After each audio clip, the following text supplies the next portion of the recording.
Paano sa kaya? Huli sa akto ang isang 31 anyos na babae habang nagsasagawa ng dental procedures sa Malaybalay, Bukidnon.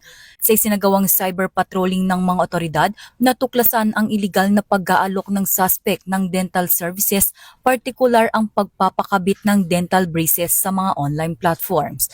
Dahil sa naturang post, agad na nakipag-ugnayan ang mga tauhan ng Bukidnon Provincial Cyber Response Team ng Rakuten sa suspect at nagpanggap na kliyente. Nag-avail sila ng serbisyo na naging daan upang maisagawa ang entrapment operation at agarang maaresto ang suspect. Nakumpiska sa operasyon ng iba't ibang kagamitan at aparatong ginagamit niya sa pagsasagawa ng dental procedures. Sa kasalukuyan, nahaharap ang suspect sa kasong paglabag sa Philippine Dental Act of 2007.